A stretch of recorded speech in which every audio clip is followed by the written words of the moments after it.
নমস্কার বন্ধুরা, আমি আপনাদের প্রিয় প্রয়াস জানছি। আমি আগামী 3 দিন থাকছি কামরূপ কামাখ্যা। কারণ আপনারা সবাই জানেন এই 3 দিন কামরূপ কামাখ্যায় চরম একটি মেলা হয়, সেটির নাম হচ্ছে অমরমতি।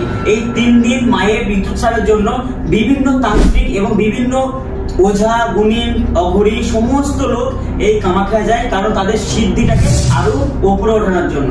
সঙ্গে আরো অনেক কর্ম, যেমন ধরুন আপনার কোনো কর্ম আটকে আছে, আপনি বিভিন্ন তান্ত্রিক কাছে কাজ হচ্ছে না, আমি আপনাকে গ্যারান্টি দিয়ে বলবো এই 3 দিন কামাখ্যায় আপনার যে কোনো কাজ, যে কোনো আটকানো কাজ সম্পূর্ণ হয়ে যাবে। তার জন্য কোনো তন্ত্র মন্ত্র যন্ত্র কিচ্ছু লাগবে না। যদি আমরা একটি আপনার নাম গোত্র দিয়ে, যদি কোনো ফুল দিয়ে আপনার নামে আহুতি করে দিই, সেই কাজটি সম্পূর্ণ হবে 3 দিনে। কিন্তু এই 3 দিন ছাড়া আর হবে না, কারণ এই 3 দিন মায়ের কৃপা দৃষ্টি থাকে কামাখ্যা মন্দিরের উপর। যদি আপনাদের কোনো সমস্যা থেকে থাকে, যে কোনো সমস্যার সমাধানের জন্য আপনারা আমার সঙ্গে কন্ট্যাক্ট করতে পারেন এই নাম্বারে। জয় মাতা।